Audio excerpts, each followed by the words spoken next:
Oh, Aquarius, what's going on? It's your girl D here with 8th house energy, or 8th house readings, right? The lab. Here to bring you your, this is your Virgo season reading for September, right? And I hope all is well with everybody. Thanks for checking out the channel. I hope you can hear me. I'm trying not to yell, but I got the window open. If you can't hear me, let me know. I'll know to get me a mic. I was debating on if I should get one or not, but if you can hear me just fine, then I don't need it. So let's see what's going on with you. We're going to talk about where the planets are. This is a general read. It's an astrology read, meaning I'm going to be reading the planets. I'm not using any cards. I'm going to be looking at where the planets are in your, if you're a Aquarius ascendant or sun sign, right? So check out your placement. I'm doing all 12, right? So let's take a look and see what's going on with you. We got a lot of planets in retrograde.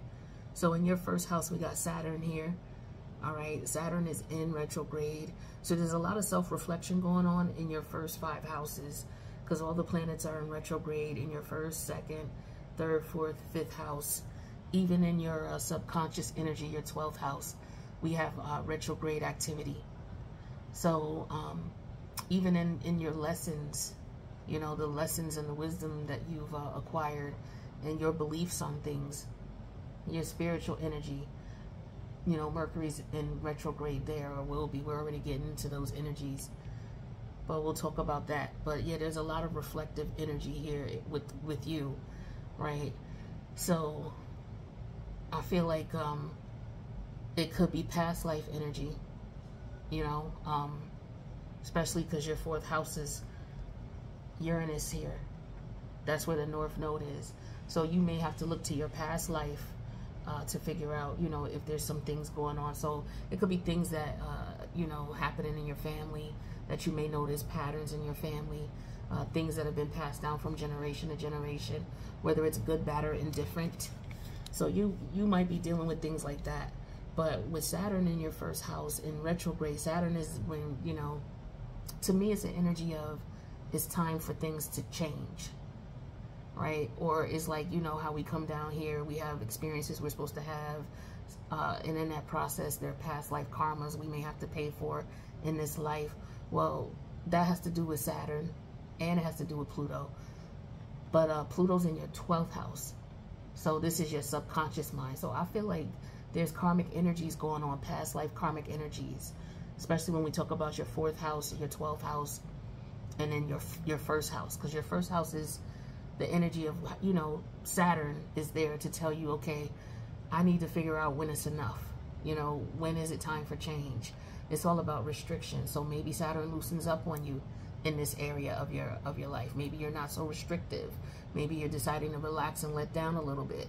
Or maybe you're deciding I need to, you know, tighten up. I need to be more distant from people, or I need to be more structured and disciplined with what I'm doing, right? But this could be something that you could be thinking about. But, you know, Saturn's going direct next month. So whatever you're feeling, your energies may be changing in reference to that, but this is how you present yourself to the world, is the energy of, I feel like, that you're in reflection about. So maybe some of you are thinking of changing your looks. You know, Saturn deals with the physical, right? Because you're dealing with the 3D realm.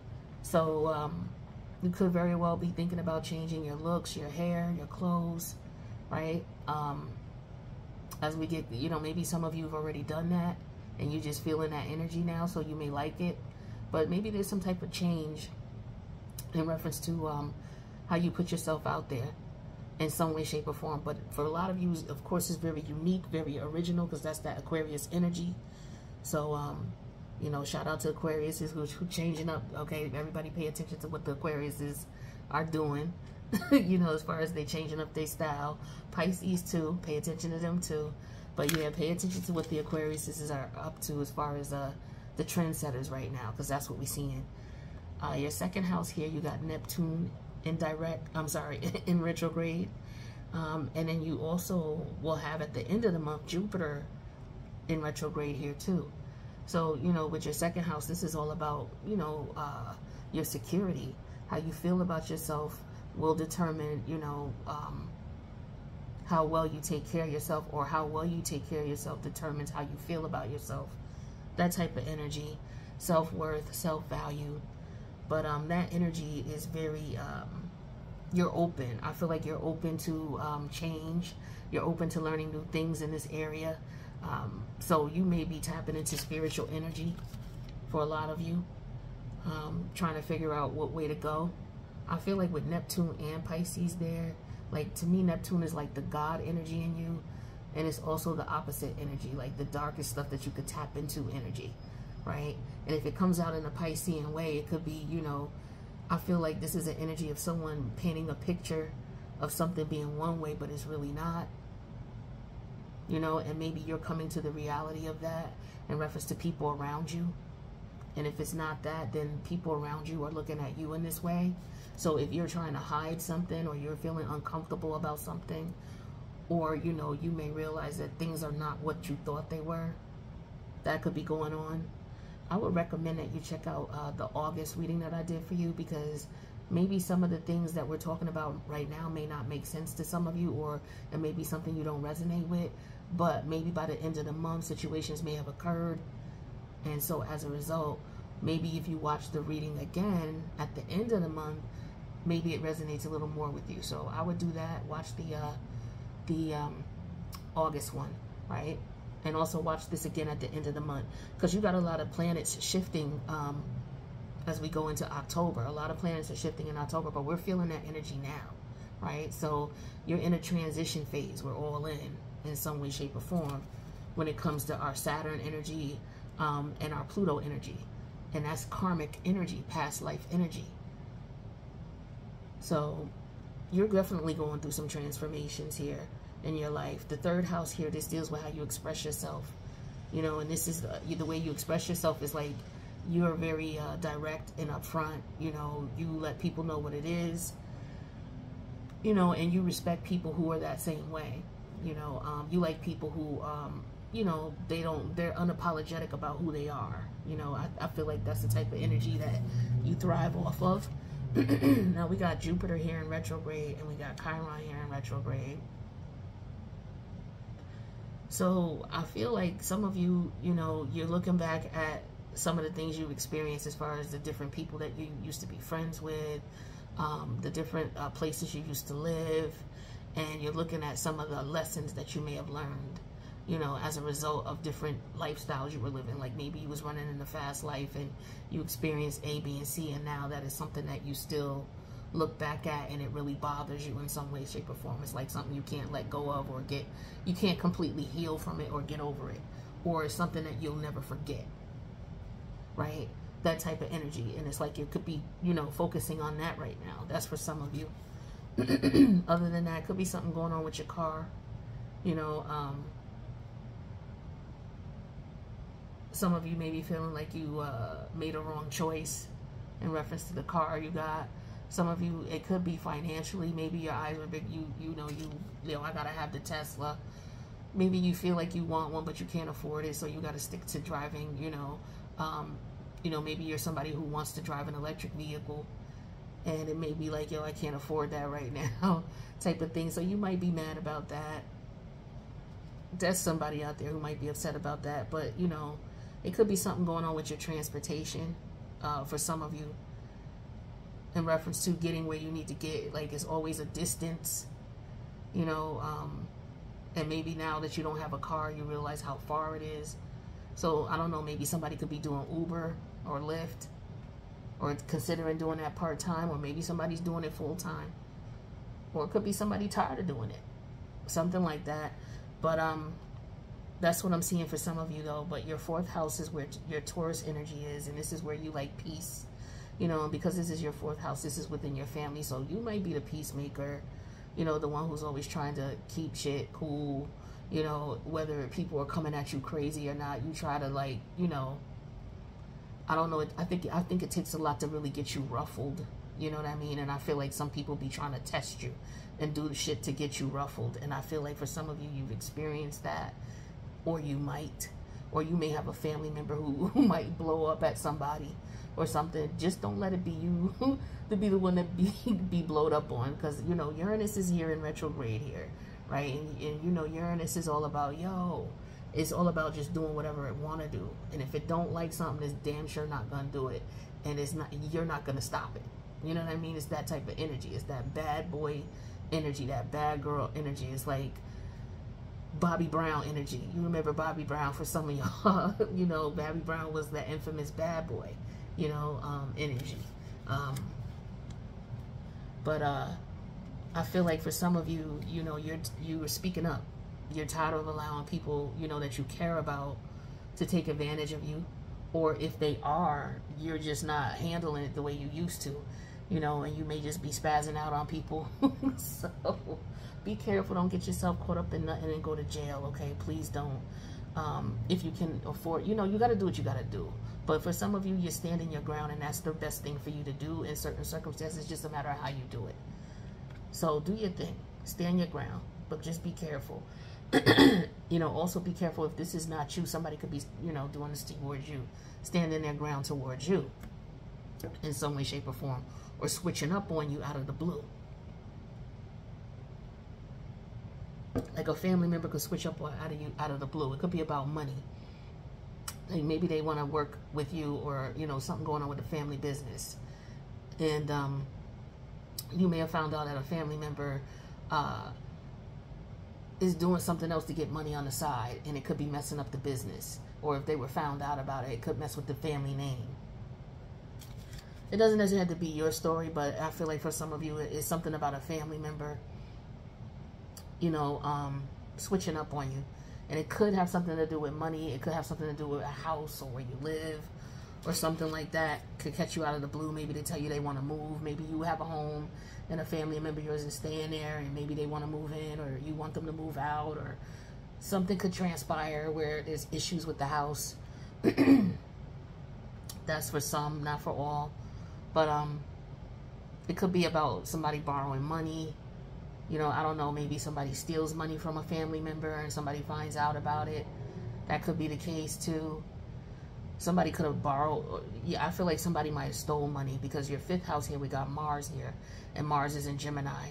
So it could have been a family member who switched up on you and maybe stole some money from you, or may have gotten aggressive with you. Somebody may have gotten physical with somebody, or could get, you know, just be careful the people that you're around.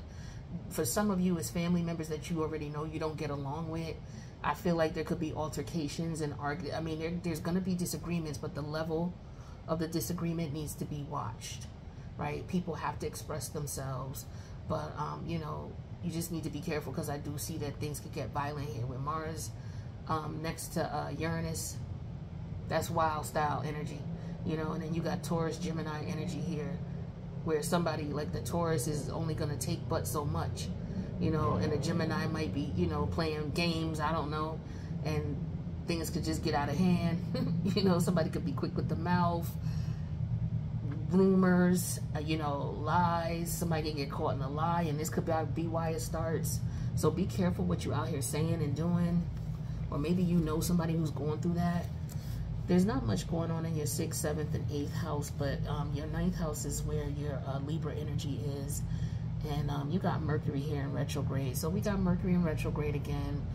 You know, it usually lasts for about 3 weeks. And then we have like a 2-week period where it's like the pre or post period. So we're looking into October. So we got a lot of changes in October. A lot of changes. Pluto goes direct. Saturn goes direct. Jupiter goes back into Pisces in retrograde. So Mars goes retrograde in Gemini. So there's a lot of changes going on in October, but we're right now starting to feel those energies right now. So I feel like with this Mercury in retrograde energy, this is, like I said, all these planets are in retrograde. So it's like a reflection time for you, and it's all about your lessons with the 9th house, the things you've experienced, in reference to your relationships with people, how you connect with people, looking back at the connection itself, looking at it like, okay, let me put my feelings to the side for a minute. Some of you are taking it to that level where you're like, you know what, let me put my feelings to the side and really look back at what went down. Let me take accountability for my actions. Let me just look at it without my emotions attached, right? So some of you could be wondering, you could be looking at things that way, or you could be wondering why you didn't look at it that way in the past. You may have a different perspective now, right? Or somebody could be coming towards you wanting to apologize to you. Maybe they were in one mind one way or at one period of time, but now things have changed. So somebody could be learning a lesson, whether it's you or somebody near you. Now, in reference to how you see yourself in your reputation, like, you see yourself as somebody who keeps a low profile, because this is your scorpionic energy. You keep a low profile. You are somebody who is very strategic when it comes to how you put yourself out there. You know, you try to be the type of person you don't want to be seen. You're not really somebody who, you could be very flashy with Scorpio in the 10th house. You could be extremely flashy, but you know how to downplay it too. Like, you're not the type, you could switch up. You know, like one minute you could dress real down and still look good, but you could still dress it up and look nice too. So I feel like some of you, when you want to keep it on the low, you know when to do that. I feel like that type of energy could be coming in, because for some of you, you know, you could be making moves, you could be making some money. But others of you want to keep a low profile. Or some people could see you as somebody, yeah, see, I don't know, maybe that's because somebody's doing something. Somebody could be wanting to keep a low profile because they did something. You know, the 10th house does deal with morals, and with the scorpionic energy, we could be dealing with crime, criminal activity, sex, power, money, and the scorpionic energy, right? So with the South Node here, there could be, you know, a lesson here, or somebody definitely using their scorpionic energy in reference to how they get what they get. Somebody knows how to manifest too. But nothing going on in your 11th house, but your 12th house, this is the house of, you pay attention to your dreams now, Aquarius, okay? Because Pluto is here in retrograde, but it's going to be going direct. Another one going direct in October. I feel like there's transformative energy here for sure. You're definitely going, for some of you, you're going through something. Now, whether you're descending into your darker side, or whether you're ascending into your higher self, you know, that has a lot to do with how you feel about yourself. Like I was telling you about with your second house, how Neptune is like your highest high or your lowest low, and you know, there's gray in between, and that gray, whatever shade of gray you are, is where you fall. You know, when you're out here trying to, because Pisces is an energy of seeing both perspectives, having both perspectives, but it's like, which way do you prefer to go? Every action you take is going to tell you if you're going towards your higher self or if you're going towards your lower self, right? So I feel like subconsciously what you're looking at is, you may not be doing the same things you was doing before. You may not be wanting to hang out in the same environments. Like if you were into criminal behavior and stuff like that, you may not want to do that anymore. Some of you may feel, you know, you're around someone, or if you were in this, you may feel like things could be catching up to you. You know, some things you may have done in your past could be catching up to you. Excuse me, I feel that way. You hear the sirens? That's no joke when I just said that. So for some of you, you may be feeling that way, or you may be around someone where you've seen them go through some things, and now you see that that's catching up to them. So hopefully it's not you, all right? But that's what I got for you for your reading here for the month of September. Damn. All right, we're gonna wrap it up. If you need a personal, my information's in the box below. I wish you guys the best. I hope, you know, things are positive and they stay positive for you. And I'll talk to you later in the month. Peace.